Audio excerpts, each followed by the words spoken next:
मेरा नाम मयंक कुमार तिवारी है। मैंने मध्य प्रदेश राज्य लोक सेवा आयोग परीक्षा 2018 में चौथा स्थान प्राप्त किया है। हिंदी माध्यम से प्रथम स्थान प्राप्त किया है। यह मेरा छठा प्रयास था, जिसमें प्रथम 5 प्रयासों में मेरा प्रारंभिक परीक्षा भी उत्तीर्ण नहीं कर पाया था, और ये छठे प्रयास में मेरा पहली बार प्रारंभिक परीक्षा उत्तीर्ण हुआ और पहली बार मैंने मुख्य परीक्षा दी और उस पर सफल होकर इंटरव्यू देकर मैं आज चौथे स्थान प्राप्त किया है। मैं मध्य प्रदेश के एक छोटे से ज़िले अनूपपुर से आता हूँ, जहाँ पर मेरी प्रारंभिक शिक्षा दीक्षा हुई है। मेरा माध्यम बचपन से प्रारंभिक स्कूल में, कॉलेज में और यहाँ तक MPPSC एग्ज़ाम में हिंदी माध्यम रहा है। तो मैं अपनी इस कहानी के ज़रिए लोगों को यह संदेश देना चाहता हूँ कि संसाधनों के अभाव में, विपरीत परिस्थितियों में रहते हुए भी अगर आप में जज्बा है, अगर आप में जोश है, आप में कुछ कर गुजरने की शक्ति है या कुछ एक सोच रखते हैं आप, तो आप कर सकते हैं। संसाधनों की कमी एक रोड़ा ज़रूर बन सकती है आपकी सफलता में, लेकिन आपको सफल होने से वह बिल्कुल नहीं रोक सकती है। मैंने जो मध्य प्रदेश राज्य लोक सेवा आयोग की परीक्षा है हिंदी माध्यम से दी है, और सामान्यतः लोगों में एक भय का माहौल हुआ है कि हिंदी माध्यम में सफलता नहीं पाई जा सकती है, सफलता काफ़ी मुश्किल है। ऐसा बिल्कुल भी नहीं है। जो माध्यम होता है वह आपकी अभिव्यक्ति मात्र का माध्यम होता है, ना कि आपके ज्ञान का मापक। इसलिए मेरा मानना है कि हिंदी माध्यम से आप दीजिए, आप जिस भी माध्यम में सही महसूस करते हैं, कंफर्टेबल महसूस करते हैं, आप उस माध्यम में दीजिए। और हिंदी माध्यम को लेके जो एक नकारात्मक भ्रांतियां फैली हुई हैं कि इसमें नंबर कम आते हैं या लिखने में ज़्यादा समय लगता है या एक प्रेजेंटेशन नहीं है, ऐसा कुछ भी नहीं है। हिंदी माध्यम की एक सबसे अच्छी चीज़ जो मुझे तैयारी के दौरान लगी है वह यह है कि यह हमारी एक मदर टंग है, और हम जो अपनी मातृभाषा में जो सोच सकते हैं वही हम बहुत अच्छे तरीके से लिख सकते हैं।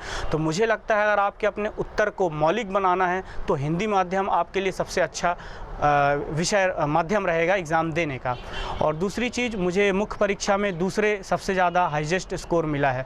तो यह दर्शाता है कि राज्य लोक सेवा आयोग किसी भी प्रकार के माध्यम में कोई भी भेदभाव नहीं करता है, बल्कि उसका उद्देश्य सिर्फ और सिर्फ ज्ञान का परीक्षण करना है। एक बात और जो मैं आप लोगों से शेयर करना चाहता हूं कि यह मेरा छठा प्रयास था और प्रथम 5 प्रयास में मेरी प्रारंभिक परीक्षा भी मैं उत्तीर्ण करने में असफल रहा। तो कई बार देखा गया है कि लोग एक टाइम लिमिट लेकर आते हैं कि मुझे 1 अटेम्प्ट देना है, 2 अटेम्प्ट देना है, 3 अटेम्प्ट देना है, इतने साल तैयारी करनी है, इतने साल में सिलेक्शन नहीं होगा तो मैं घर चला जाऊँगा। मेरा मानना ऐसा बिल्कुल नहीं है। अगर आपने एक लक्ष्य का निर्धारण कर लिया है तो फिर आपको समय की कोई सीमा नहीं होनी चाहिए। अगर आप अपने लक्ष्य के प्रति पूर्णतः डिवोटेड हैं, अगर आप पूरे तरीके से उसके लिए मेहनत कर रहे हैं, आप आत्मविश्वास से हैं, आप सेल्फ कॉन्फिडेंट हैं, तो आप उस सफलता को ज़रूर पाएंगे। जैसे मुझे 5 प्रयासों में लगातार असफलता मिलती गई, लेकिन मैंने अपना धैर्य बनाए रखा। मुझे अपनी जो ड्रीम जॉब थी, जैसे मैंने उप पुलिस अधीक्षक पद का चयन किया है, तो मैं उस पद के लिए इतना पैशनेट था कि मुझे किसी भी प्रकार की असफलता रोक नहीं पाई और मैं आज आप लोगों के सामने हूँ। तो मुझे मेरा जो संदेश है आप लोगों को यह है कि आप लोग अपने एक लक्ष्य का निर्धारण करें और उस लक्ष्य की प्राप्ति के लिए तब तक कार्य करें जब तक वह लक्ष्य प्राप्त न हो जाए। लगातार 5 वर्षों में मैं असफल होने के बाद भी निरंतर प्रयास करता रहा। इसके पीछे एक बहुत बड़ा कारण यह है कि मेरा मानना था कि असफलता सिर्फ अस्थायी होती है, जबकि सफलता स्थायी होती है। सफल होने के लिए असफलता का जो दौर है उससे मैं गुजरा, उससे मैंने बहुत सारी चीज़ें सीखी। जैसे मैं उदाहरण के लिए आपको बताता हूँ कि जब मैंने प्रारंभिक परीक्षा मैं देता था तो पहले मेरी रणनीति ज़्यादा से ज़्यादा जो GS के विषय हैं उनको पढ़ने पे रहती थी। इस वजह से मैं असफल रहा। लेकिन जो ये मेरा प्रयास था, इसमें मैंने अपनी पिछली गलतियों से सबक सीखा और नई चीज़ों को मैंने ऐड किया अपनी तैयारी के दौरान। जैसे मैंने MP GK, कंप्यूटर्स, विविध और आपका STSC एक्ट्स, इन चीज़ों पे ज़्यादा से ज़्यादा फोकस किया, क्योंकि इन विषयों पर हम कम से कम पढ़ के ज़्यादा से ज़्यादा अंक ला सकते हैं। वहीं अगर हम तुलना करें हिस्ट्री, विज्ञान, ज्योग्राफी या इकोनॉमिक्स, पॉलिटी जैसे सब्जेक्टों से, यहाँ पर हमें पढ़ना ज़्यादा पड़ता है और यहाँ पर भूलने की संभावना भी फैक्ट की ज़्यादा रहती है। तो मेरा मानना है कि आप सबसे पहले हिस्ट्री, पॉलिटी, ज्योग्राफी, इकोनॉमिक्स साथ पढ़ें, लेकिन MP, करंट, GK, कंप्यूटर्स, खेलकूद, इन चीज़ों को मिस ना करें। और हाँ, प्रीलिम्स के लिए जो सफलता के मूल मंत्र हैं वह 2 सफलता के मूल मंत्र मुझे लगते हैं। एक तो more time revision and test series, ज़्यादा से ज़्यादा प्रैक्टिस। ये असफलता के दौर में एक सबसे बड़ी चुनौती जो एक छात्र के जीवन में आती है वह यह है कि वह खुद को कैसे मोटिवेट रहे। रोज़ उसका पढ़ने में मन नहीं लगेगा, या किसी दिन एक ऐसा आता है कि हम क्यों पढ़ रहे हैं, या कुछ छोटी सी ऐसी कोई भी जो कमी किसी के द्वारा कही गई, ऐसे बहुत सारे उदाहरण आते हैं ज़िंदगी में जिसमें आदमी को लगता है कि सब कुछ छोड़ देना चाहिए। तो मेरे दौर में भी ऐसे चीज़ें आई, मुझे भी बहुत लोगों ने नकारात्मक बातें कहीं, लेकिन मैं अपने लक्ष्य के प्रति एकाग्रता से मोटिवेट था, तो मैंने लोगों की नहीं सुनी। मैं इसी परीक्षा की तैयारी करता रहा। मुझे लोगों ने कई और क्षेत्र की जो परीक्षाएं होती हैं उनकी तैयारी करने का भी सजेशन दिया, लेकिन मुझे जो अपना लक्ष्य मैंने निर्धारित किया था, मैं उस लक्ष्य के प्रति लगा रहा और सफलता प्राप्त की।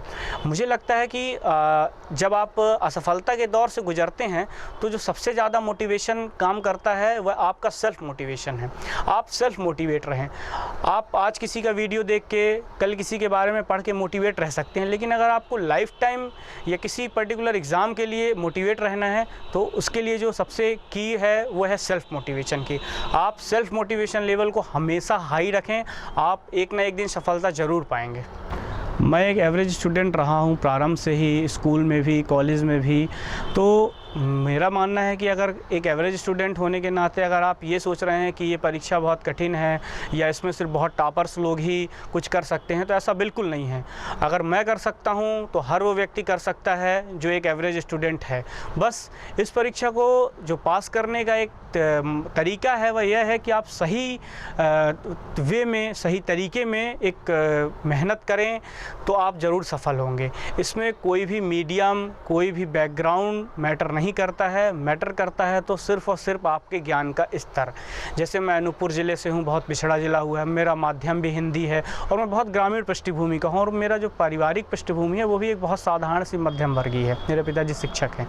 तो मुझे लगता है कि अगर मैंने MPPSC परीक्षा पास की है और चौथी रैंक प्राप्त की है तो राज्य का हर एक बच्चा इस एग्ज़ाम को क्रैक कर सकता है और एक हाई रैंक पा सकता है। जब मैं असफल होता था या जब मैं डिमोटिवेट होता था या मुझे बाहर से ऐसा लगता था कि मैं नहीं कर पाऊँगा, वैसे मुझे कम लगता था, लेकिन जब भी मुझे लगता था तो मैं अपनी फैमिली से बात करता था, अपने माता पिता, अपने चाचा चाची सबसे बात करता था, मैं अपनी दादी जी से बात करता था।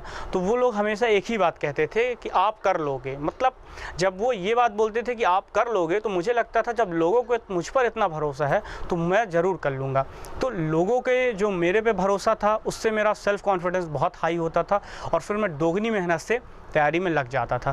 तो मेरा यही सजेशन है कि जब भी आप असफल होते हैं या आपकी अपेक्षित सफलता नहीं मिलती है तो आप ऐसे लोगों से बात करें जो आपके शुभचिंतक हैं, आपको सकारात्मक भावना, सकारात्मक विचार देते हों। आप उनसे बात करें, आप अच्छा फील करेंगे और तैयारी में पुनः लग जाएंगे।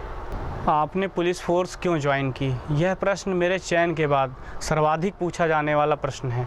तो इस प्रश्न को लेकर एक जो लोगों का एक क्वेश्चन होता है कि आप हाई रैंक पर आए, आपने DC चॉइस नहीं की, DSP चॉइस की। मैं इस चीज़ का उत्तर दे सकता हूँ कि मैंने DSP क्यों लिया।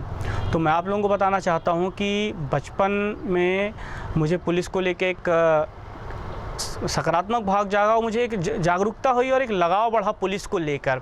और धीरे धीरे जब मैं बड़ा हुआ, किशोर अवस्था में था, स्कूलिंग में था, तो हमारे यहाँ एक अनूपपुर ज़िले के एक बहुत ही फेमस SP आए थे, गौरव सिंह राजपूत। मैं उनसे काफ़ी प्रभावित था। मैंने देखा कि उनके आने से लोगों में एक बहुत ही सुरक्षा का माहौल आ गया था कि नहीं ठीक है, अब सब बहुत चीज़ें अच्छी हो गई हैं, ज़िले में सब कुछ बहुत अच्छा चल रहा है। तब से मुझे लगा कि अगर पुलिस में जाके ऐसा कुछ किया जाए जिससे लोग बहुत सुरक्षित महसूस किए, तो क्यों ना। लोगों के पास सब कुछ है, समाज में वो खुश भी हैं, आर्थिक रूप से भी बहुत अच्छे हैं, लेकिन अगर वो सुरक्षित नहीं महसूस करते हैं तो एक गरिमापूर्ण जीवन के लिए सुरक्षा का एक भाव होना बहुत इम्पॉर्टेंट है। तो इन सब चीज़ों को लेते हुए मैं मोटिवेट हुआ और मैंने कॉलेज किया। उसके बाद जब मैं एग्ज़ाम में बैठा तो मेरा प्रारंभिक पहले अटेम्प्ट से ही ये तय था कि मैं DSP ही लूँगा। और जब मुझे मौका मिला साक्षात्कार में अपनी जो पोस्ट प्रेफरेंस भरने का, तो मैंने वो भरा। और पुलिस सेवा में आकर मैंने कुछ अपने उद्देश्य या लक्ष्य निर्धारित किए हैं और मैं उन्हीं लक्ष्यों की पूर्ति के लिए कार्य करूंगा। जैसे मेरा सबसे जो प्राथमिक लक्ष्य है, जो पुलिस और जनता के मध्य एक संवाद का अभाव है, एक मतलब एक कॉन्फिडेंस का गैप है, उस चीज़ को मैं जल्दी से जल्दी पाटने का प्रयास करूंगा। अपने स्तर पे इसको ख़त्म करने का प्रयास करूंगा कि पुलिस और पब्लिक का जो एक डायलॉग है वो बहुत हेल्थी और बहुत बेफिक्र तरीके से होना चाहिए। दूसरी प्रायोरिटी एक एमपी, एक स्टेट के लिए है जो एक महिला अपराध में प्रथम स्थान पे है और अपराध सूची में दूसरे स्थान पर है। तो मुझे लगता है कि मध्य प्रदेश के विकास के लिए कोई सबसे अगर ज़रूरी चीज़ है तो वह है लॉ एंड ऑर्डर का मेंटेन होना, क्योंकि किसी भी राज्य में लॉ एंड ऑर्डर जितना अच्छा होता है उतना ही अच्छा इन्वेस्टमेंट आता है और वह राज्य उतना ही आगे आता है। तो मैं मध्य प्रदेश राज्य की सेवा लॉ एंड ऑर्डर मेंटेन करने के रूप में करना चाहूँगा। और अंतिम जो एक चीज़ मेरा विचार है कि किसी भी समाज और किसी भी राज्य के विकास के लिए लॉ एंड ऑर्डर होना बहुत अच्छा है, बहुत ही अनिवार्य बात है।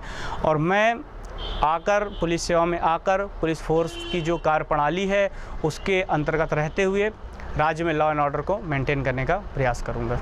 यही सब जो विचार थे, यही सब लक्ष्य हैं मेरे पुलिस सेवा में आने के।